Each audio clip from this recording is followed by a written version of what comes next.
Hi, everybody. So my client's back and she still got all of her little froggies on. So I'm pretty sure that I can just clip most of it off, which saves me a lot of work and a lot of dust. Because, it's really, oh my God, it just makes such a mess if you try to file these things off. This type of gel is just horrible in that respect. But, all is good because I can just clip this right off. But yeah, they still look very cute, I think. Such a shame to take them off. But yeah, you know, gotta change them up.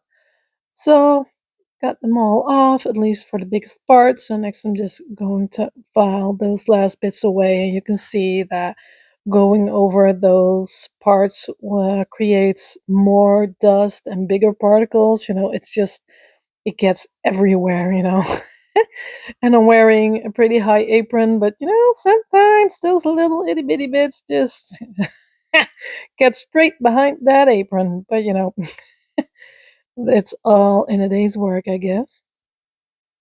But yeah, so I'm just taking everything off. Well, just taking the first layer off with the top coat and the gel polish. And I'm just checking for any lifting, but she doesn't have any lifting, so I can just leave it all on there and just do a basic infill. And when I'm done with that, I'm just going to take a little bit of length off because, yeah, if they're too long, she'll, break one nail, mostly just one nail. Her job is pretty demanding physically. So, yeah, it's better just to have them a little bit shorter. So, yeah. So while I'm taking it down, I'm also filing underneath the nail that she's got a lovely C curve back.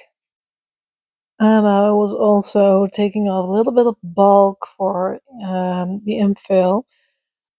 Yeah, so got that all done. Now it's time to remove the cuticle tissue off her nail plate. And again, I'm just flaking it off. I'm not adding pressure. I just want to flake that cuticle tissue right off. So that little part there is all cuticle tissue, and it will just flake off if I very carefully remove it. This is just a very big part of having a set of nails that doesn't lift, getting rid of that cuticle tissue and getting rid of it in a good way, just, getting it out of all those little corners and then scrubbing the nail really well. As you can see, I'm really scrubbing it, getting into those side walls and everything because I really want to get rid of all that dust and oils. And when that's done, I'm gonna go in with my rubber base clear by Soaks, and I'm just going to pull that over the entire length of the nail, including the new nail growth. And then I'm going to give it a full cure. And when that's done, I'm gonna go in with my acrylic gel Milky by Carefree Nails and do the infill. So recently, a client of mine said that another nail tech told her that if you have a really good nail lamp, you can cure your enhancements in less time, like maybe half of the time. Like if I'm using acrylic gel, I'm supposed to cure it for a full minute, but she said if you have a really good nail lamp, you can cure it in 30 seconds. Well, that's not the case. You should always follow recommendations by the company who develops the nail products because they are formulated in a certain way. You should never cut down on curing time. Never, never, ever. Always follow recommendations and always use the nail lamp that goes with the same brand because um, the nail lamp and product are created alongside of each other. So they are supposed to interact in a certain way that you get a full cure. So, and it's not wattage that you're looking for. It's nanometers, like wavelengths. So my product cures in between 365 and 405. So That's the wavelength my nail lamp, has to have. But not only that, even the height of your nail lamp matters. So the um, the distance from your light bulbs to your nail really matters in how well your nail product will cure. So they've also calculated what distance your light bulb needs to have to give that specific brand a full cure. So if you're using another nail lamp that has a different um, uh, distance in between the light bulbs and your nail, then you also might not get a full cure.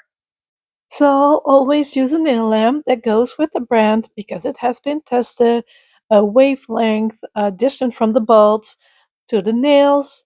Um, yeah, and never ever cut down on curing time. Yeah, so I hope this helps. I thought it was pretty important to, discuss and explain how it works. And there's lots more to explain.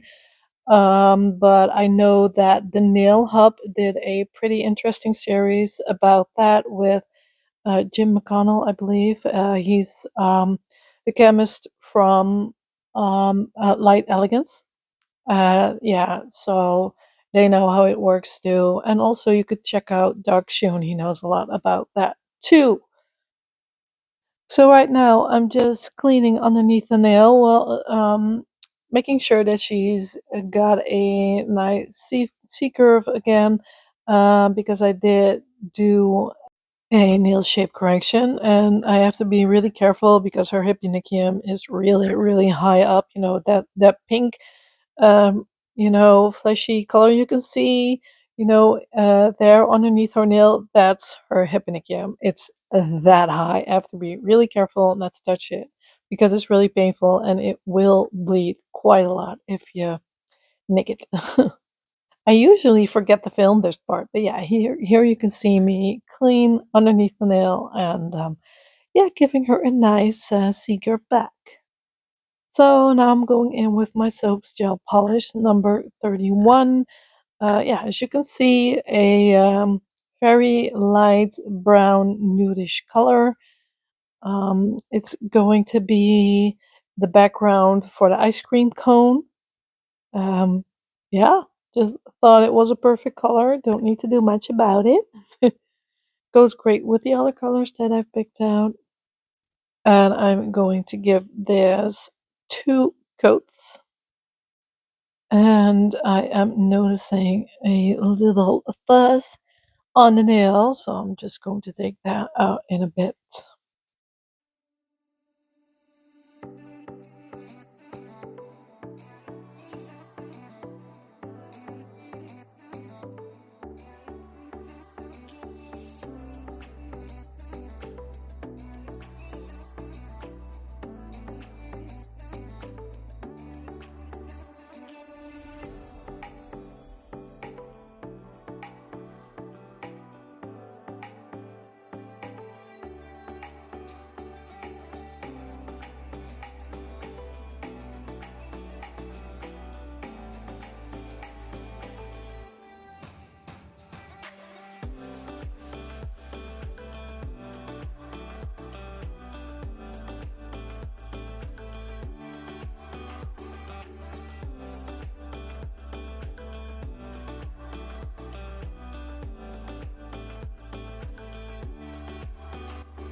So I've got this gold alcohol ink, and I'm gonna use it to create those. Oh my God, what's it called? I can't remember the name. You know, the Oh my god, the way an ice cream cone looks. So no, I forgot. But, but you see what I'm doing, right? So I'm just pulling those stripes. I did not take away the tacky layer. I've just left the tacky layer on, and if you leave the tacky layer on, it will create even more crisp lines than without the tacky layer, in my opinion. So now I'm going to use my carving gel by Careful Nails, number one, white, and I'm going to use that to create the ice cream. And she's gonna get two flavors. Very lovely. Don't know what flavors they are. Like maybe no, don't know. Bubble gum and a berry or some kind. I don't know. But yeah, at least it looks good. Yeah, so I'm just pushing, pulling to create that kind of ice cream effect.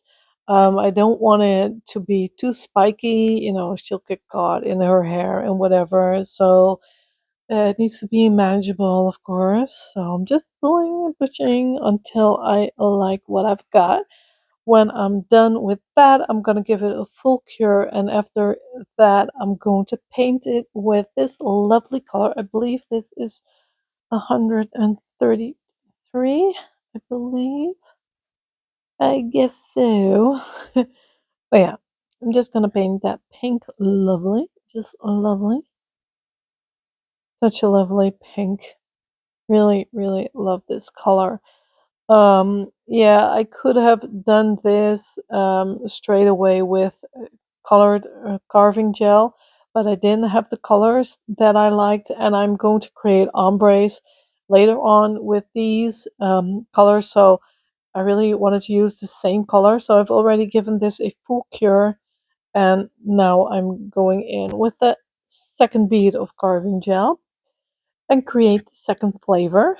Um, yeah, what more can I say? I'm just going to pull it and push it the same way I did with the first one, and then I'm going to give it a lovely teal color.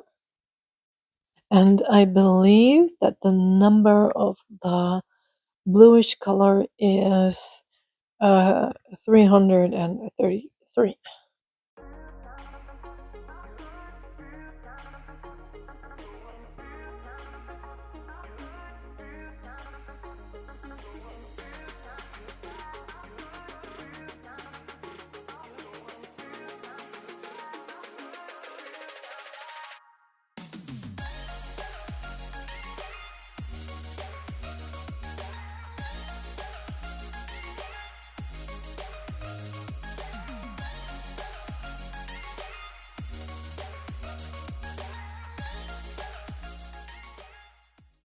So now I'm gonna go in with my top gel mattes, and the golden stripes really looked good after curing. After they turned matte, they still had that metallic shine to them. I really, really love that about it.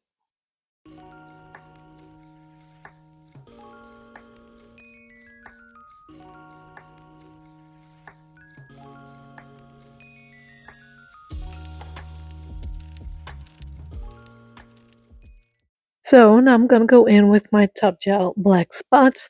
Yeah, it just does exactly what it says. It's got some black, yeah, I think they're glitters, but not really reflective. They are matte pieces of bigger and smaller glitters, black. I'm just going to put it wherever I see fit. And when that's done, I'm going to give it a full cure. And when that's done, all I need to do is add the chocolate because, I really need some chocolate with my ice cream. And it makes it look delicious, of course.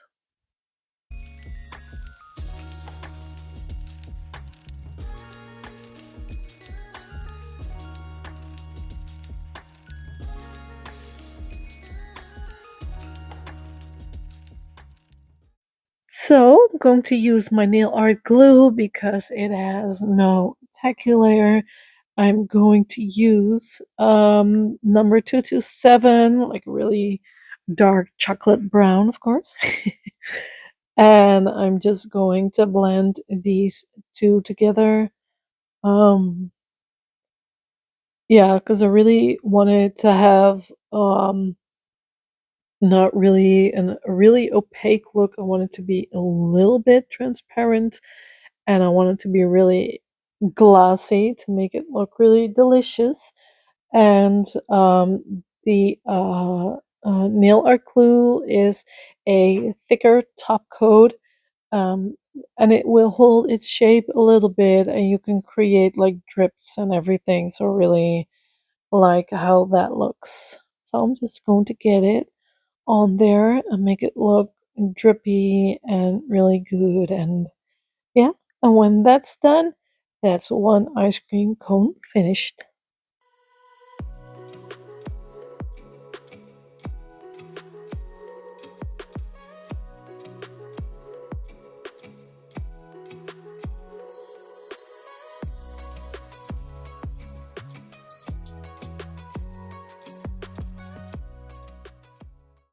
So now let's create a ombre. And these colors are just so easy to blend, like really, really, really easy.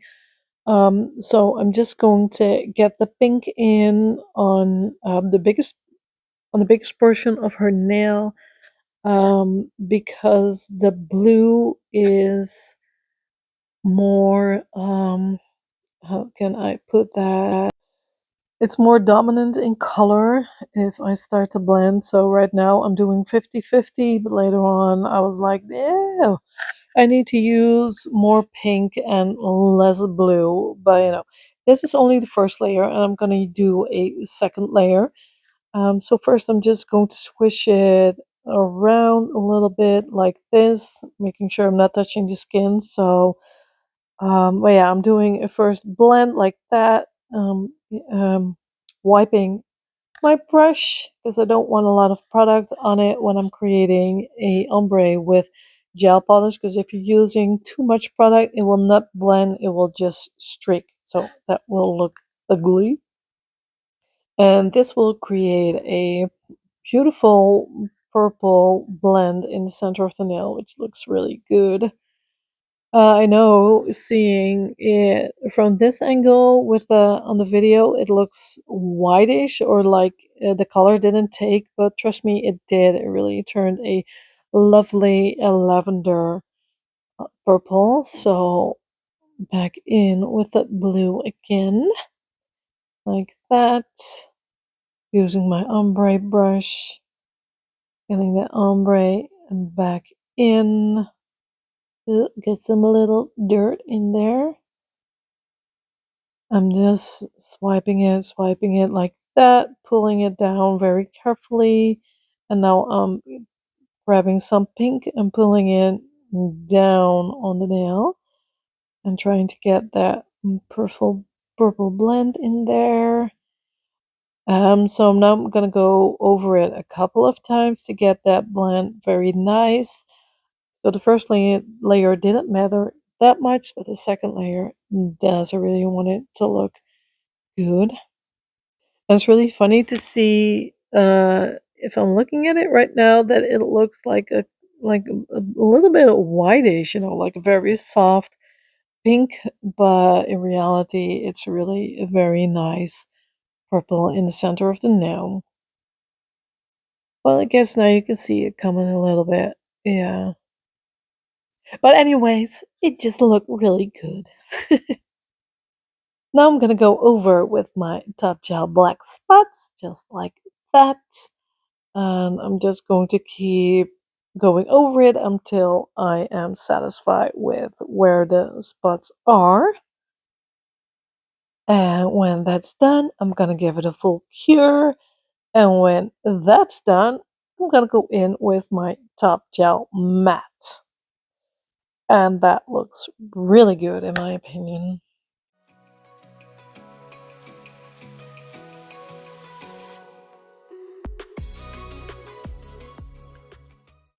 And of course, I'm gonna have to add some chocolate drip on this nail too.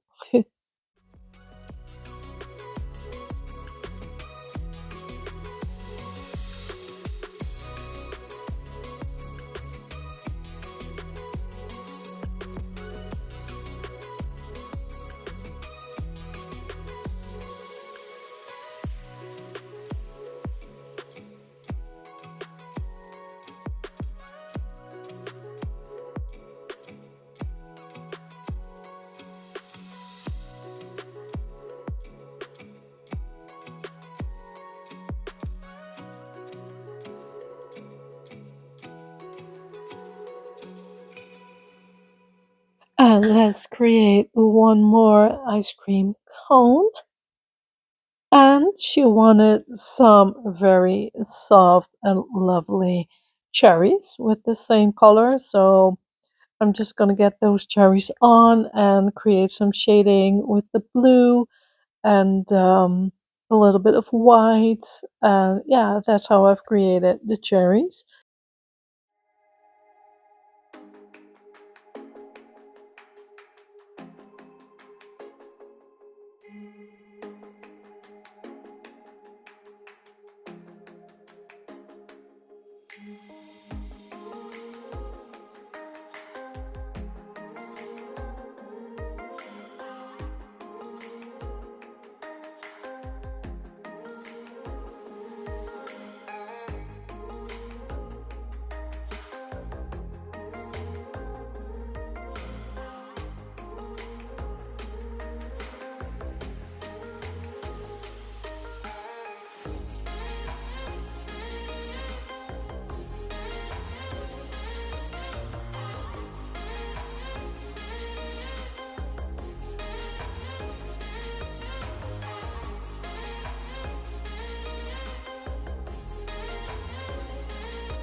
And here are her nails. Don't they look cute? Yeah, really, really. I mean, now you can see the blend a lot better. Look at that blend. It looks good, doesn't it? With the purple in the middle. Yeah, it does. Yeah, I've really liked creating this set. So, I really hope you've liked this video. And Yeah. Thank you so much for watching, and I wish you all a very good day. Goodbye.